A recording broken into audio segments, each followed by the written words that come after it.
and alongside Dr. R.B. Maynard. It's a verse-by-verse edition of the Grace Point Daily Podcast. We exist to bring you daily encouragement for your daily walk with Christ. By doing that, we're going to get you in the Word. We love journeying through it together. So how's it going, Dr. R.B. Maynard? It's another great day. We're going to get into 1 Kings or 2 Kings chapter 4 today, right? Yep. And that'll be great. So always fun to start a new chapter of life and the Word of God. So anyway, shout out to everyone as you get ready to go back to school and all that good stuff. So Dr. R.B. Maynard, he'll be here each and every week. So yep. Each and every week except for the weeks that I'm not here. Yeah, and then if you're watching Facebook Live, we're always on there. You can see my new poster in the background there. Dr. R.B., shout out to LeBron, Kobe, and Michael, all together, one big happy family. Did you see my post the other day? I said LeBron should have been in the middle so the other two guys could carry him. That's right. Yeah. Anyway, I just say whoever is your GOAT, your favorite player, it's all good. Yeah, it's all good. Listen, we can all get along together. I'm not angry, or I'm not very angry at you because you like him. So, I mean, Steph's not in there. I mean, come on. Anyway. I know. All right. I know. Here we go. Let's get in the Word, brother. All right. 2 Kings 4:1. And this is a complete change. Sometimes you go from chapter to chapter and it's just continuation. And then other times one story just ends and the new story starts. So this is a new story. It says, the wife of a man from the company of the prophets cried out to Elisha, your servant, my husband, is dead, and you know that he revered the Lord. But now his creditor is coming to take my two boys as his slaves. And they think this might have been Obadiah. If you've watched any of this, we've talked about Obadiah, the prophet, because it claims your servant. Anyway, by some things that happens, Josephus says that this was Obadiah's debt because he borrowed to feed the 100 prophets he had in the two caves. If you backtrack and remember that story, those prophets went out to hide, and Obadiah came along and fed them. So Josephus says that's what the debt was, that he died and left this debt to his wife. So not because he was a poor manager and left it. He probably didn't think that they would come and try to collect like this. I mean, it wasn't, he thought that kind of like if you had a debt today and you went and got, what do they call it, credit life insurance, thinking that the house was going to be paid for. Sure. And then you die and your wife has this debt because you really didn't get the insurance you thought. Yeah. And so it's probably more like that. It's not a slam to Obadiah because he was doing some good things. But the creditor is Jehoram, who is Ahab's son, who, obviously Ahab's not a good man. Jehoram's not a good man. So the couple of things that he did, he took interest on this, which is a violation of the Torah. He took slaves to pay the debt, or he was coming to take slaves to pay the debt, which again is a violation of the Torah. So there were, even back then, there were banking rules and regulations. You can loan money, but you can't do this and you can't do that. You can't kill somebody for it or whatever, all those rules. Again, there's all kinds of rules in there that were established. So so this is really, it's all a violation of what's going on anyway. But Elisha replied to her, verse 2, how can I help you? Tell me, what do you have in your house? Your servant has nothing there at all, she said, except a little oil. Now, this is going to be one of those somewhat familiar stories to people, but I thought, this tells the kind of man that Elisha was, because so many people, when someone comes for help, I just wrote down, well, what happened to what you had? Or, well, that's just a sad story. In other words, the first response wasn't, well, how can I help you? The first response could have been, or in our time may have been, well, why don't you get a job? Yeah. Why don't you? And I understand that works in a lot of situations. People need to have jobs. But there are situations where something happens and our first response should be, what can we do to help? Not trying to belittle them because they didn't do what they should have done. You should have saved money. Why can't your kids work? If these boys, I don't know how old they are, but then, what about your stimulus check? What'd you do with that? And And we've all asked those questions. Yep. I mean, in today's culture, if we were doing this podcast 5 years ago, we wouldn't even have that to talk about. But all this stimulus money, and I heard somebody say the other day that that this girl who has 4 children will draw, with what she's got, will draw $25,000 and never work a day. And so I understand help and all of those things, but you know, how can I help you? In other words, if we have someone in the church, probably our response, again, isn't necessarily to throw money at them. I mean, it may be more than just saying, well, I'll pray for you, which is what we do a lot of times. But there are churches, and we don't have maybe a formal thing put together, but there are churches who have finance advisors or whatever that will say, why don't you come in and let's sit down and see what you have, see if we can help you to get things in order, as opposed to, well, here's $100 to pay your electric bill, and then next month they need $100 to pay their electric bill again. Yeah. And sometimes it is, you know, you could cut back here, you could cut back here, let us help you to help yourself. But anyway, this is, and Elisha, his reply to her isn't like, well, let me just give you a bunch of money. His reply to her is, how can I help you? You tell me what you need. And then he says, what do you have? So this is good financial advice. How can I help you? What do you have? Okay, what's your income? In other words, is what we would ask people today. But and so many people are like, I don't want any help. I just want a handout. Yeah. You know, I heard when Brian Bisbee was the director at Crisis Center, he would say, he said he always stopped when there was somebody with a sign.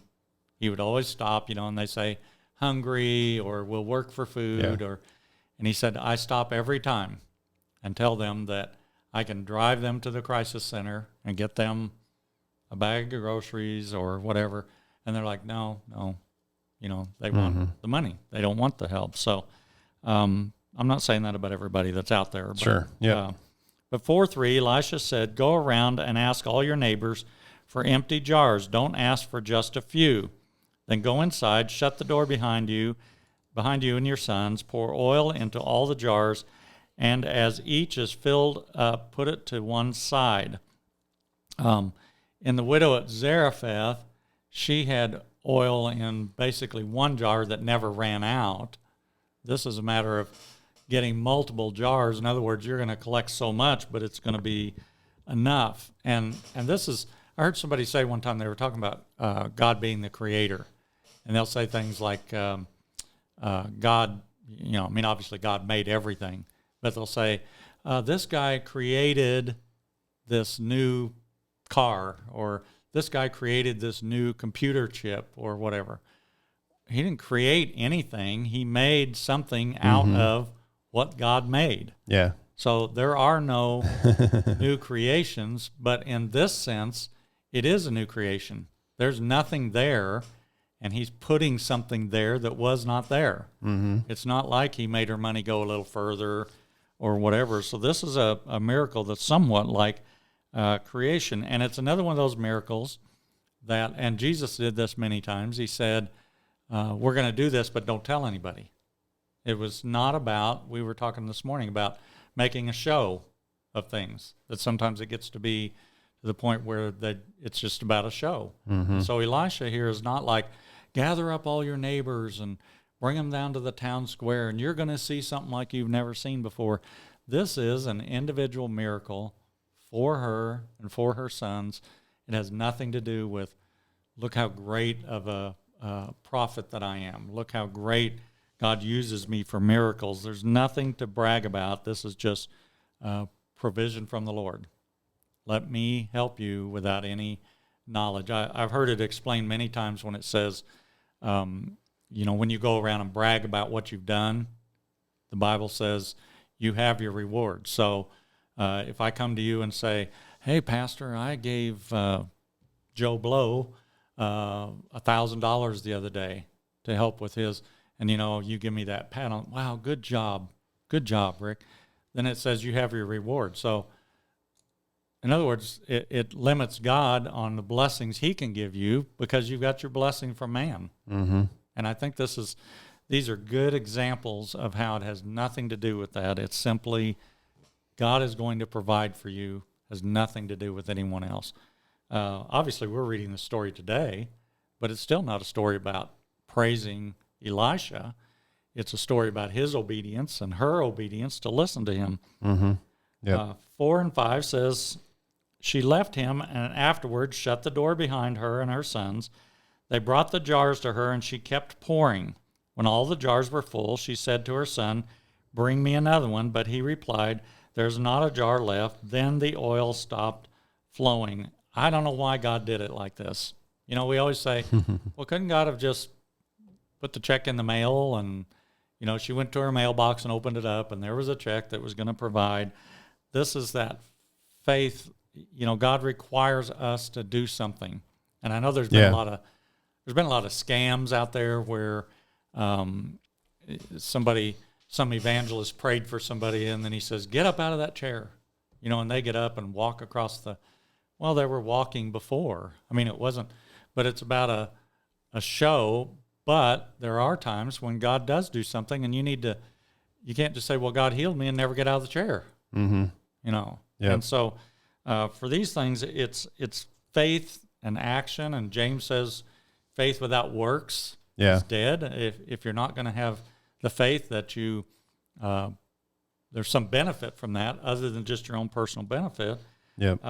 But she doesn't question. I mean, I believe probably that's I would call them, for the sake of my brain, partnership miracles. I call them, partnership miracles with God. And that seems to be more often the scenario maybe than the latter. Maybe I'd have to flush that out. But like my boys, I've been reading a book to them about missionaries now. Mm-hmm. So the one we just got done reading, the whole book of Gladys Aylward. Have you ever heard of her? I haven't heard of her. She was a missionary to China. She's basically from England. She just gets in a train and goes. And I mean, her story, she was there for 17 years. And she basically, almost died upon return. The physical exhaustion she took, but right. I mean, everything that she had to go through was just the common person would have definitely given up, right, in almost every scenario, right. But it was the pushing through of obedience to what was happening that led to miracles every single time. Right. It was like, just one comes to my head is like in this community she finally planted in China, like all the prisoners were killing themselves. And it's just like huge riot or something. So they come to her and like, we need you to go in the prison right now. Right. They're like in a cave in a hole and stop it. They're like, what? I have nothing to do with prison, anything. Right. They're like, yeah, but you have the living God inside of you. You keep telling our community you have the living God inside of you. And so she had to walk in there with men and knives and scream out like, stop it. And, and like this huge miracle happened. They all listened to her, dropped her, but it was every miracle was like that, but it was her having to do something, right? Obedience. And sometimes not even God speaking to her, but just her being faithful to step out on all these crazy areas. And then these miracles happen. So I really, really do believe that is oftentimes the scenario. Right. And that's fun. I wouldn't say that's fun. She probably wouldn't describe that as fun, but she could look back with great admiration and really appreciate the miracle even more because it's like, wow, I got to be used. I got to partner with God in that. And it makes the miracle all the more meaningful and connected to you. I just didn't. Moses, I mean, how awesome is that? I didn't just get to watch the sea part. I got to put my stick in the water. Right. And then it happened as I was obedient to put my stick in. So, I think those partnership miracles are very cool. Oh, yeah. Yeah. Well, and I've said it many times, you better know how to hear God's voice, because I don't want to step out and do something foolish just because, well, I think maybe God is telling me to, I don't think God wants us to be confused or unsure about his will. I mean, sometimes like for her, she stepped into that because I'm sure she felt like God was in it. Because if God had spoken and said, stay away from there, you know. But again, we all act like God is, he's so mysterious, and he makes it so hard for us to know his will.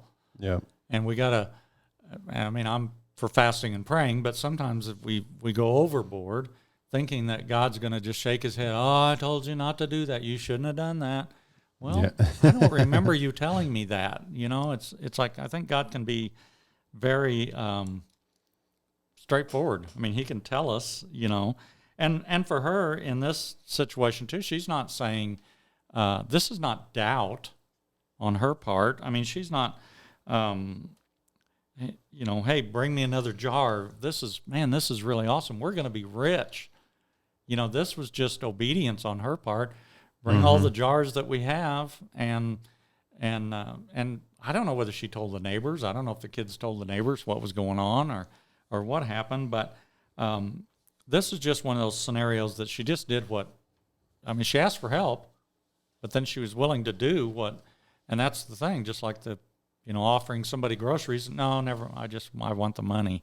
I don't want the groceries. My sign doesn't really mean what it says.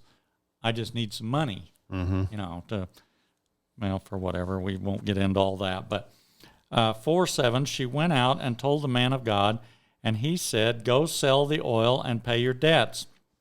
You and your sons can live on what is left. I wish it would have told us, like, how many gallons of oil and what the value was of that. But it must have been a significant amount, because it says pay the debt.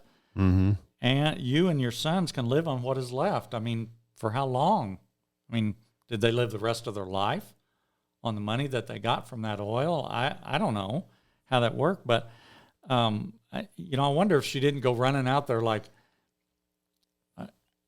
sometimes we're surprised when God answers our prayer. We say things like, isn't that amazing? That God, and yes, we should appreciate it, but sometimes I am guilty of that. Wow, that was amazing. Yeah. Like, really?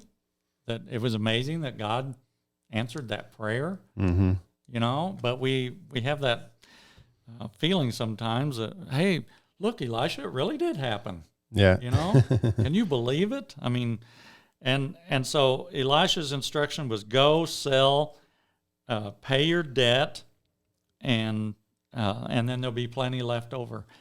And I couldn't think. I just wrote a little note out here. Stimulus checks. I heard somebody say to me, guy that works, my nephew works at Sam's Club. And he said when those first stimulus checks came out, they were just like out of TVs. Yeah. The stimulus, yes, it was to stimulate the economy by spending that money. They really didn't want people to put it in the bank necessarily. Yeah. But how about paying your rent? I'm a landlord. I never had one person who got a stimulus check that said, hey, I want to pay my rent 3 months ahead because I don't know if I'm going to have a job right. And I don't know that they bought TVs, but that was kind of the idea that sudden wealth, spend it on what you want. He didn't tell her, she didn't say, man, I can go buy a new car and I can buy a new house and I can buy me a new TV. There's going to be enough for you to live on.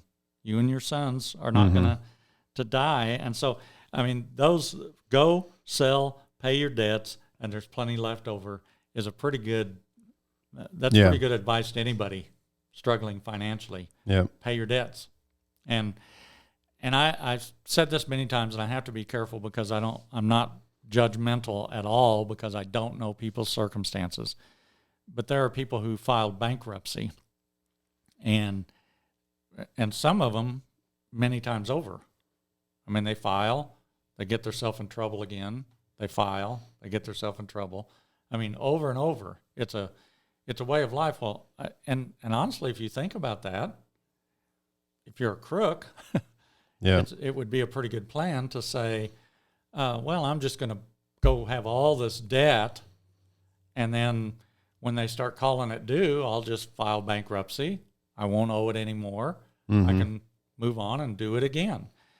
And I say that trying to be kind here because I know there are people who never planned on getting Right, into the yeah. situation.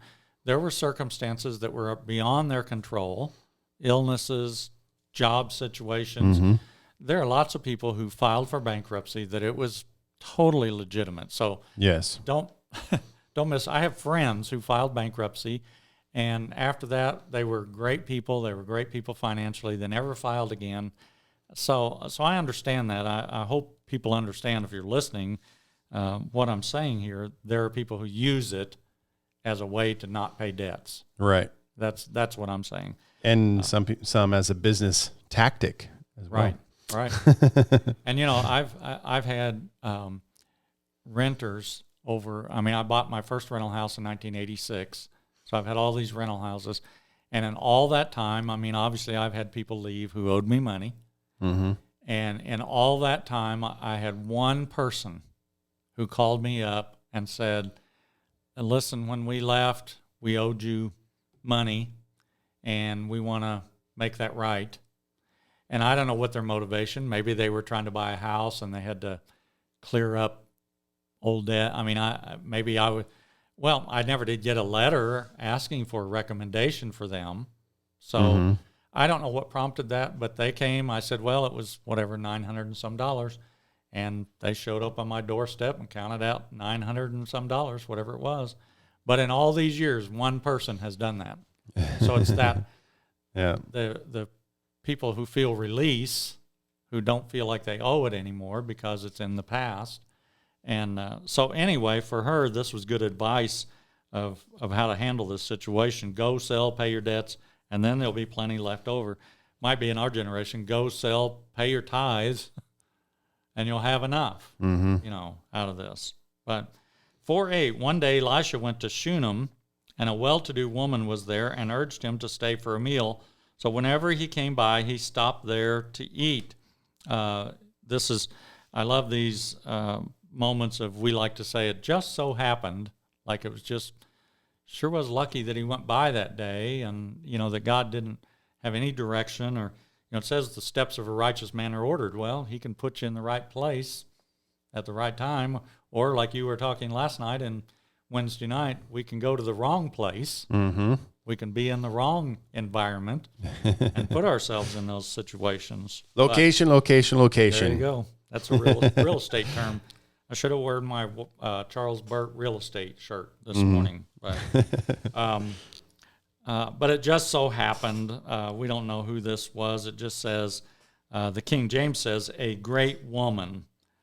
This says a well-to-do woman, but a great woman. In other words, rich, kind, compassionate, whatever it may have been. But 9 and 10, she said to her husband, I know this man who often comes our way is a holy man of God. Let's make a small room on the roof and put in it a bed and a table and a chair and a lamp for him. Then he said, then he can stay here whenever he comes to us. She's probably heard about Elisha and all the great things. And, I love to think about these things in our day, because would we be so quick to, I think of evangelists, pastors, whatever, Yeah. evangelists who have been here. Lynn Wheeler, we can use him. Most people know who Lynn is. Great guy, but I don't know, at this point, I would say, hey, Lynn, there's this room. We built this extra room. We want you to stay there when you're here. We could say all those kind of things. I don't know if I'd have said that the first day that he came by not knowing him. Mm-hmm. But she's just, by what she's heard probably about him and the things that he's done, she's willing to do this. And I don't know, maybe I'm weird, but I look at these things sometimes because in our time, this is biblical times, but in our time, how would that go? And I thought about, what about the husband? And what would he really think? This is the wife, and especially in those times when the wife was not the, quote, spokesman or anything. I mean, she was subservient, basically, during that time. But, well, wait a minute. How do you know Elisha? Are you attracted to him? Yeah. I mean, why would you want a strange man to come and live basically in our house or stay here when he comes through. And there's this room on the roof is kind of a speculation, because they did have places on the roof because they got up there, and we have many stories about a place on the roof, but they got up there because it was cooler and, those kind of things. So they weren't sure. I looked up some of this. It says on the wall, building a room up on the wall, a room in the house that you step up to. In other words, it wasn't actually on the roof, maybe, that it's an extension of an outer wall of the house. So actually adding a room on for this. We don't know exactly what it was. And I thought, back many years ago, but in my lifetime, I can remember evangelists never stayed in a motel. They always stayed at the house of the pastor. Once in a while, maybe somebody else's house, but that was just, they stayed there and they sit around the table. And I can remember pastors' kids saying it was awesome because they sat around the table and those kids got to hear all the extra stories about things that had happened on the missions field. And I understand we don't do that today. Most evangelists, and if I were an evangelist, I would be more comfortable in a motel room than staying at somebody's house. More freedom to walk through the house without your clothes on. I got attacked by a cat one time in Wisconsin, really? staying at a host home. Oh no, that was awesome. So great couple though. Thank you. Yeah. They're probably not watching Margie, today. So Peggy, excuse me, that was Peggy. Right. Don't get the wrong one. Yeah. But yeah, things have obviously changed, and I've heard sermons even preached about this, building a room for the man of God, not necessarily a physical room, but building something to make your ministry, I guess, more comfortable here. So not just a wage, not a room that you can go to or whatever, but I didn't build this office studio. I didn't build this for you, but this is a place where you have the comfort of ministry. Not only just studying for yourself, but this is hopefully ministry today, and Wake Up Grace Point and Modern Christian Dudes and all the interviews that have been done, all these different things. Carmen sat right at this desk. Man, That's right. Have you watched it since? Does go Rachel back. come in every day and sit in the chair that he? She was listening to Carmen this morning. Was she? Yes. I was like, oh my goodness. Well, she said the other day when we gave her birthday card that she thought it would be something Carmen related. Yeah. But, and my son was singing a Carmen song the other day. I'm like, oh, geez, she's converted them. This is probably just an eternal thing. Probably. I just have to deal with it. Yeah. You're never going to get past. They're going to love LeBron and Carmen. Yeah. A little contrast there. But anyway, verse 11. One day when Elisha came, he went up to his room and lay down there. He had accepted this hospitality. We don't have some conversation where Elisha's like, no, really, I don't, I don't need that. You don't need to do that for me. And sometimes hospitality is hard to accept for a lot of people. Sometimes probably most of the time it's a pride issue, that, I don't want to feel obligated to you. I don't want to feel like I owe you something for what you've done. So, he could have said, well, I don't think that's probably a good idea, because then people will think I'm showing favoritism, towards you. I remember when I used to go out and eat with Brother Graham, and it was kind of established right up front. It was like, you just pay for yours and I'll pay for mine. So we don't have to keep up with, well, you paid last time, so I'll pay this time. And it's like, just pay for your own, and we'll just, nobody will think anything about it. Nobody will ever feel like they owe each other. But it is hard to accept. I remember one time I was struggling financially, and it was really just it was a time period. It wasn't that I had been sick. I was still going to work every day, but it just some things happened, and I got into a crunch. And I remember I needed to go to Indiana, and I didn't have the money to go. It was a family illness issue up there, and I really needed to go, but I really could not afford to take off work to either a plane fare or the gas to drive there. I mean, it was just a bad situation.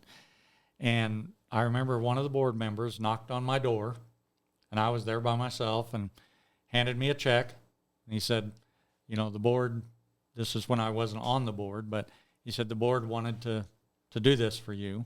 And I think it was $500 or whatever. And I went in and sat at my desk and just bawled. and it was, there was probably some pride there. I didn't want people to think that. Felt like a loser. Yeah. I mean, I did. Like, I felt like I can't take care of myself. Right. Yeah. That I got to have this from somebody else instead of just, and I didn't come back and say, no, I can't take this. I mean, I accepted that, but it was hard. Yeah. You know, to accept. And I think we need to realize sometimes that we may be, by not accepting, there's a blessing on the giver. Mm-hmm. And by not accepting, number one, you make them feel bad that they offered, because now it looks like, well, now you think I'm a loser. Yeah. You know, so it Right. makes it hard on them. Plus, if they were obedient, maybe they didn't even have the money. You know, I don't know Right. Yep. what the church finances were like when they gave me that $500 that time. Sure. I don't know what they were like. Yep. But there's a blessing for the church in that. And sometimes we need to be careful, because we can deny somebody the It's a great point. blessing and the opportunity in those situations like that. And so I'll finish up with, I remember Pastor Robert Morris one time talking about, he went to a church, and the pastor there legitimately wanted him to critique. I mean, he said, I want you to be there. But he said, when we're done, I want your opinion about, you know, the ministry and right, et cetera. So when they were done, they met in the office or whatever, and he just asked Robert Morris, he said, well, what do you think? And he said, really? He said, I think everything was great except the offering. And he said, well, what do you mean? I mean, he was expecting maybe him to say, the music was too loud, or you sang too much, or the message was not very well prepared, or, you know, those are the kind of things he thought. He never thought about the offering would be, but he said, when you got up and took the offering, you said to the people, if you're a visitor here, you don't need to give. Like, this is for our church people to pay their tithes and offerings for the support of this church, those kind of things. He said, don't ever tell people that it's not necessary for them to give, because you may be denying them the blessing that God spoke. Maybe they're giving their last $20. Yeah. And you might think, we don't need you to give, you know, keep your money. You need your money worse than the church does.